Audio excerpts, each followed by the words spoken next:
I remember in the 1980s, Professor Michael Porter wrote a book called The Competitive Advantage of Nations.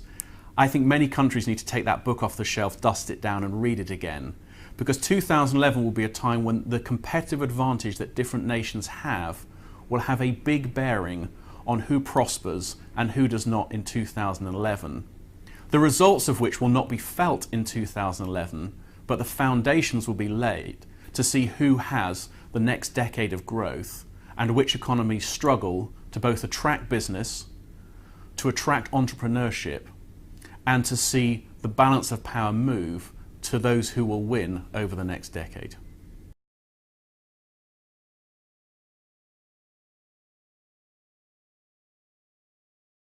It's argued that in 2011 the world will become more complex, more interconnected and more unpredictable.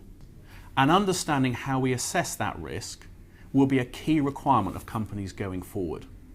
Now, how do they build resilience to that? They build resilience in two ways. The first one is the diversity of event-based risk, so that we have multiple manufacturing locations, we have multiple logistics operations, we have secondary backups for our IT infrastructure in other geographic markets that rely on multiple vendors for telecommunications links. We diversify our revenue base across customers, industries and geographies. So the first thing is not by looking at a 10% movement of a particular risk, but an assumption that we will see event-based failure. We manage our risk process based on events. The second thing we have to recognize is we can't build in all the resilience to the nature of the connected world going forward. So we must build in a clear understanding of response.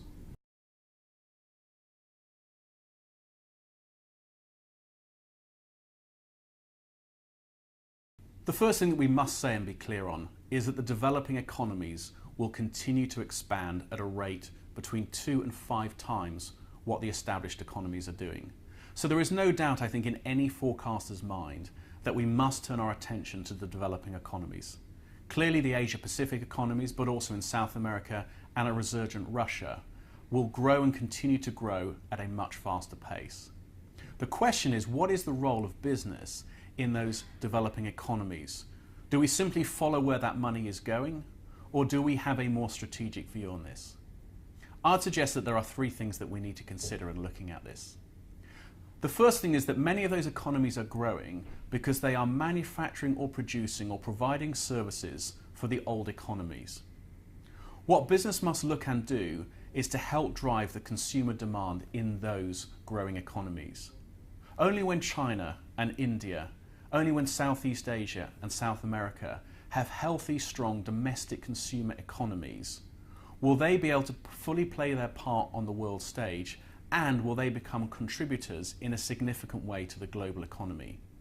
So the first thing that businesses need to do is not just look to those locations for low manufacturing bases or for cheaper resources or even for places of innovation, but actually they need to look to those economies as marketplaces and do all that can be done to trigger consumer growth and wealth creation in the domestic economies there, so that those economies themselves become significant marketplaces in the world. The second thing that continues to cause concern for business leaders is in trading in those economies, is there the right financial and legal framework in order to do that?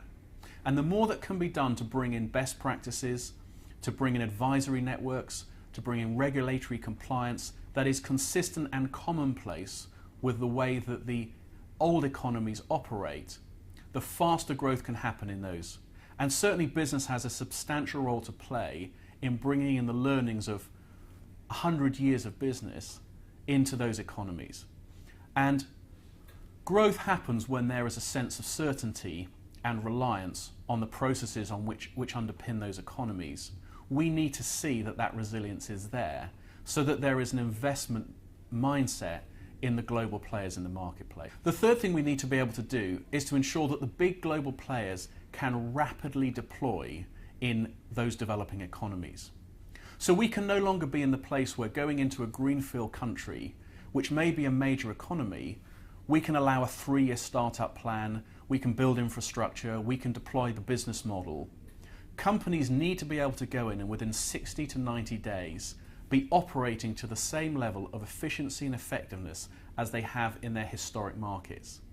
And so being able to bring to bear that ability to deploy quickly, effectively, to bring market knowledge will be a key differentiator for businesses that can make a difference to the economy in 2011.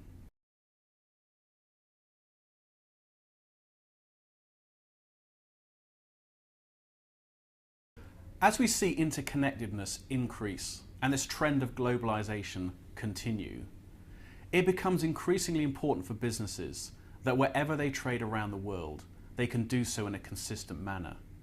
So globalization is the driving force, but consistency is the requirement that it generates.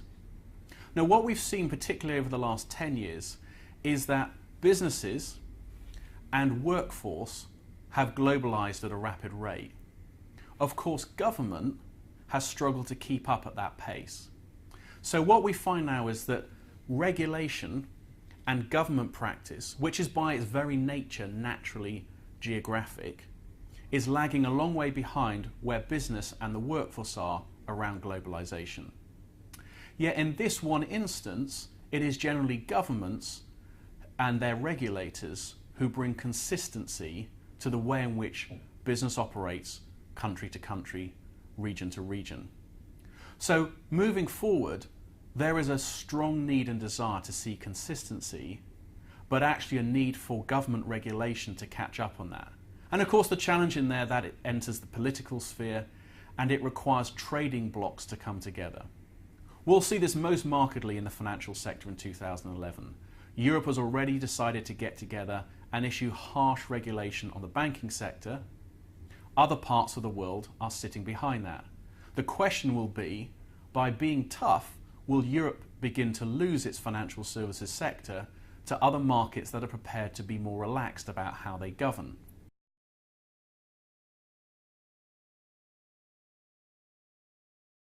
If you look over the big companies over the last 20 or 30 years that have disappeared off the face of the earth, the reason has been because they did not take a sustainable view to their long term. I come back to my 4 bottom lines.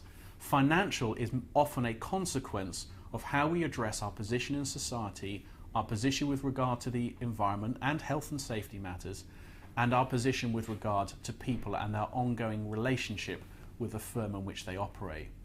It is generally these issues of legal and governmental compliance, of risk assessment, of people management, of health and safety, of integrity, that have been, when overlooked, led to the unsustainability of business.